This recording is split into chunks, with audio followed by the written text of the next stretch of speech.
కొత్తగూడెం నియోజకవర్గ పట్టభద్రుల సభకు అధ్యక్షత వహిస్తున్నటువంటి పెద్దలు వనమా వెంకటేశ్వర్ గారు, మాజీ శాసనసభ్యులు,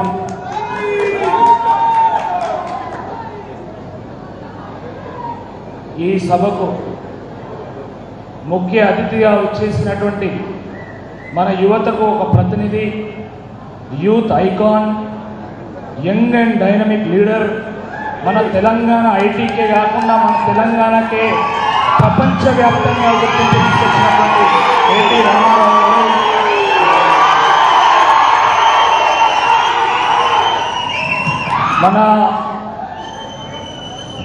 మన రాజ్యసభ సభ్యులు పెద్దలు రవిచంద్ర గారు,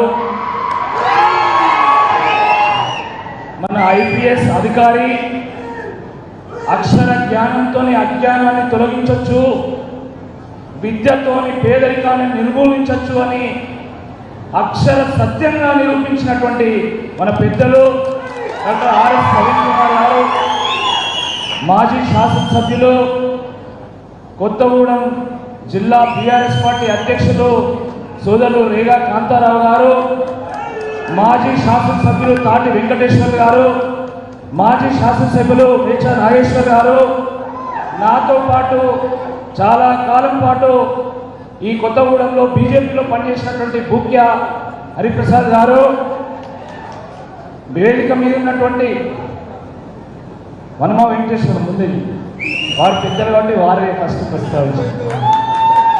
వేదిక మీద ఉన్నటువంటి కొత్తగూడెం జిల్లా, కొత్తగూడెం నియోజకవర్గ నాయకులకు, జిల్లా పరిషత్ సభ్యులకు, మండల పరిషత్ సభ్యులకు, ఎంపీపీలకు, సర్పంచులకు, ఎంపీటీసీలకు, ప్రజాప్రతినిధులకు, వేదిక ముందున్నటువంటి గులాబీ సైనికులకు, మరీ ముఖ్యంగా ఈ కార్యక్రమానికి కేంద్ర బిందువులైనటువంటి మా కొత్తగూడెం నలుమూలల నుండి, ఇటు పాల్వంచ, ఇటు కొత్తగూడెం టౌన్ నుండే కాకుండా మండలాల నుండి వచ్చేసినటువంటి గ్రాడ్యుయేట్ సోదరీమణులకు, పత్రికా విలేకరులకు అందరికీ పేరు పేరున నమస్కారం. మిత్రులారా, కొత్తగూడెం ఎప్పుడు కూడా బగబగ మండుతూ ఉంటుంది. ఎండాకాలంలోనే కాదు, ఎప్పుడు కూడా మండుతూనే ఉంటుంది. ఎందుకంటే ఇదే పాల్వంచలో కేటీపీఎస్లో జరిగినటువంటి తిరుగుబాటు మొత్తం యావత్ తెలంగాణను కదిలించింది, తెలంగాణ ఉద్యమాన్ని గుర్తించింది, తెలంగాణ ఉద్యమానికి ఒక కారణమైంది. కాబట్టి కొత్తగూడెం చలికాలమా, ఎండాకాలమా, వానకాలమా అనే తేడా లేకుండా బగబగ మండుతూ ఉంటుంది. ఇక్కడ ఉండినటువంటి ప్రతి వ్యక్తి డిఎన్ఏలో ఆ తిరుగుబాటు ఉంటుంది, ఆ తెగింపు ఉంటుంది, ఆ త్యాగం ఉంటుంది. అటువంటి కొత్తగూడెం జిల్లా, ఈ కొత్తగూడెం నియోజకవర్గము ఈ నెల 27వ తారీఖు జరగబోయేటువంటి ఈ పట్టభద్రుల నియోజకవర్గ ఉప ఎన్నికల్లో ఒక చారిత్రాత్మకమైనటువంటి ఒక తీర్పుని ఇవ్వాల్సినటువంటి అవసరం ఉంది.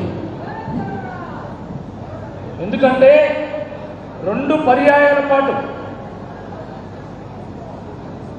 ముఖ్యమంత్రిగా ఉండి అనేక పనులు దశాబ్దాల పాటు జరిగినటువంటి పనులను కేసీఆర్ గారు ముఖ్యమంత్రిగా చేసినప్పటికీ కూడా 6 గ్యారంటీలు, 420 హామీలు ఇస్తే వాటిని నమ్మి తెలంగాణ ప్రజలందరూ కూడా ఓట్లు వేసి ఏరి కోరి ఎంచుకొని మరీ కాంగ్రెస్ పార్టీని ప్రభుత్వంలోకి తీసుకురావడం జరిగింది.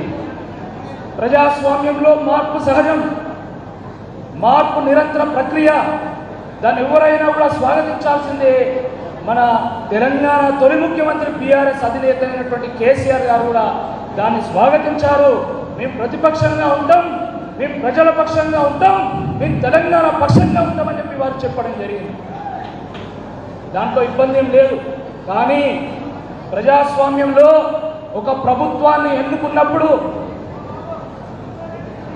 ఒక ప్రతిపక్షాన్ని కూడా బలోపేతం చేయాల్సినటువంటి బాధ్యత ఈ ప్రజల మీదనే ఉన్నది. ప్రభుత్వం ఎంత బలంగా ఉంటుందో ప్రతిపక్షం కూడా అంతే బలంగా ఉన్నప్పుడు మాత్రమే ప్రజాస్వామ్యం పరిణమిస్తుంది, ప్రజలకు న్యాయం జరుగుతుందని చెప్పి ఈ సందర్భంగా గుర్తు చేస్తా ఉన్నాను. ఒక సందర్భం ఆసన్నమైంది. కాంగ్రెస్ ప్రభుత్వము ఈ యువతకు నిరుద్యోగ భృతి ఇస్తామన్నారు, 4,000 రూపాయలు ఇచ్చారా? జాబ్ క్యాలెండర్ను ప్రకటించారా? 2 లక్షల ఉద్యోగాలకు సంబంధించిన నోటిఫికేషన్స్ ఇస్తామన్నారు, ఇచ్చారా? మెగా జాబ్ డిఎస్సిని ప్రకటిస్తామన్నారు, ఇచ్చారా? ఎటువంటి రుసుము లేకుండా పరీక్షలను నిర్వహిస్తున్నారా? ఉద్యోగస్తులకు డిఎల్ ఇస్తామన్నారు, పిఆర్సి ఇస్తామన్నారు. ఈ రకంగా ఎన్నో హామీలు ఇచ్చిండు, కానీ ఏ ఒక్క హామీ కూడా నెరవేర్చలేదు. కాబట్టి ఇప్పుడు మరి ప్రతిపక్షాన్ని బలోపేతం చేయాల్సినటువంటి అవసరం ఉంది. కేసీఆర్ గారి చేతులకు బలం అందించాల్సినటువంటి అవసరం ఉంది. కేసీఆర్ గారికి మీ బలాన్ని అందించాల్సినటువంటి అవసరం ఉంది. బీఆర్ఎస్ పార్టీకి బలాన్ని అందించాల్సినటువంటి అవసరం ఉంది. దానికి ఒక చక్కటి వేదిక ఈ ఎమ్మెల్సీ ఎన్నిక అని చెప్పి ఈ సందర్భంగా మీ అందరికీ కూడా గుర్తు చేస్తా ఉన్నాను. మిత్రులారా, ఒకవేళ ఈ ఉప ఎన్నికలో కాంగ్రెస్ పార్టీ ఎమ్మెల్సీ అభ్యర్థి ఓడిపోయినా కూడా ఆ ప్రభుత్వానికి వచ్చేటువంటి ముప్పేం లేదు, ఆ ప్రభుత్వం ఏమి కూలిపోదు. కానీ బీఆర్ఎస్ ఎమ్మెల్సీ అభ్యర్థిగా నన్ను గెలిపిస్తే తప్పకుండా ఈ విద్యావంతుల పక్షాన, గ్రాడ్యుయేట్ల పక్షాన, నిరుద్యోగుల పక్షాన, తెలంగాణ ప్రజల పక్షాన, తెలంగాణ సంపన్న వర్గాల పక్షాన, బీఆర్ఎస్ పక్షాన తప్పకుండా గలమెత్తి గొంతెత్తి గర్జించి ఈ ప్రభుత్వం రక్షితమని చెప్పి సందర్భంగా గుర్తు చేస్తాను. కాబట్టి ఎవరు ప్రశ్నిస్తారో ఒక్కసారి ఆలోచించాల్సిందిగా కోరుతున్నాను. ఈరోజు కాంగ్రెస్ పార్టీ ఎమ్మెల్సీ అభ్యర్థి గెలిస్తే ఆయన ప్రశ్నించగలుగుతాడా? ఆయన మీ నిరుద్యోగ వృత్తి గురించి అడగగలుగుతాడా? జాబ్ క్యాలెండర్ గురించి అడగగలుగుతాడా? డిఏ గురించి అడగగలుగుతాడా? పిఆర్సీ గురించి అడగగలుగుతాడా? ఒక్కసారి ఆలోచించాల్సిందిగా ఈ సందర్భంగా నేను కోరుతున్నాను. ఆయన అడగలేడు, అడిగి ఒక్కరోజు కూడా కాంగ్రెస్ పార్టీలో ఉండలేడు. కానీ బీఆర్ఎస్ అభ్యర్థిగా నన్ను గెలిపిస్తే తప్పకుండా ప్రజల కోసం ఎంతవరకైనా కొట్టడానికి సిద్ధంగా ఉంటాం, మా పార్టీ కూడా సిద్ధంగా ఉంటుందని చెప్పి ఈ సందర్భంగా గుర్తు చేస్తున్నాను. మిత్రులారా, నేను ఒక రైతు బిడ్డను, ఒక వ్యవసాయ నేపథ్యం ఉన్నటువంటి కుటుంబం నుంచి వచ్చినటువంటి వాడిని, కష్టం అంటే ఏందో తెలిసినటువంటి వాడిని, మీలో ఒక్కరిని. మీలాగా కష్టపడి నేను బిట్స్ పిలానీలో చదువుకొని విద్యార్థి నాయకుడుగా ఎదిగి అక్కడి నుండి అమెరికాకు వెళ్ళి 7 ఏళ్ల పాటు ఉద్యోగం చేసిన తర్వాత నా పుట్టిన గడ్డ రుణం తీర్చుకోవాలి, మా ప్రాంతానికి సేవలు అందించాలనేటువంటి ఉద్దేశంతోనే నేను ఉద్యోగానికి రాజీనామా చేసి 2013లో వరంగల్కి వచ్చి నేను భారతీయ జనతా పార్టీలో చేరి అనేక సంవత్సరాల పాటు నేను భారతీయ జనతా పార్టీలో పనిచేసిన. ఆనాడు భారతీయ జనతా పార్టీలో అయినా, నేడు బీఆర్ఎస్లో అయినా కూడా ఎప్పుడు కూడా ప్రజా సమస్యల మీద స్పందిస్తూ వచ్చిన, ప్రజలతో మమేకమైన, ప్రజా సమస్యల మీద పోరాటం చేసిన, ప్రభుత్వం యొక్క దృష్టిని ఆకర్షించేటువంటి ప్రయత్నం చేసిన, అవసరం ఉన్నప్పుడు ఆసరా అవసరం ఉన్నప్పుడు ప్రజలకు అండగా నిలిచిన, ఆ పోరాటంలో ఉన్నటువంటి నిజాయితీని గమనించి మరి ఇంత పెద్ద నియోజకవర్గం 34 శాసనసభ నియోజకవర్గాల పరిధిలో ఉన్నటువంటి 3 రాష్ట్రాల సరిహద్దులను పంచుకుంటున్నటువంటి ఈ పట్టభద్రుల నియోజకవర్గంలో నువ్వు వెళ్ళు, గ్రాడ్యుయేట్ల యొక్క ప్రతినిధిగా ఎన్నికల్లో పోటీ చేయమని ఆశీర్వదించి నన్ను పంపినటువంటి కేసీఆర్ గారికి, కేటీఆర్ గారికి, ఈ బీఆర్ఎస్ నాయకులందరూ కూడా నేను పేరున ధన్యవాదాలు తెలియజేస్తా ఉన్నాను. ఎందుకంటే చాలా సందర్భాల్లో యువత రాజకీయాలకు రావాలంటారు, విద్యావంతులు రాజకీయాలకు రావాలంటారు, మంచి వాళ్ళు రాజకీయాలకు రావాలంటారు. కానీ ఈరోజు మరి దాన్ని గుర్తించి ఒక యువకుడికి, ఒక విద్యావంతుడికి, ప్రజల కోసం కష్టపడేటువంటి నాకు వారు టికెట్ ఇచ్చిందంటే ఫస్ట్ వారిని మీరందరూ కూడా అభినందించాల్సిందే ఈ సందర్భంగా కోరుతా ఉన్నాను. రాజకీయాల్లో చాలా అరుదుగా, చాలా తక్కువ మందికి అవకాశాలు వస్తాయి. కానీ ఎంతో మంది యువకులను నాయకులుగా తీర్చిదిద్దినటువంటి పార్టీ బీఆర్ఎస్ పార్టీ, నాయకులు కేసీఆర్ గారు, కేటీఆర్ గారు అని చెప్పి ఈ సందర్భంగా గుర్తు చేస్తున్నాను. మిత్రులారా,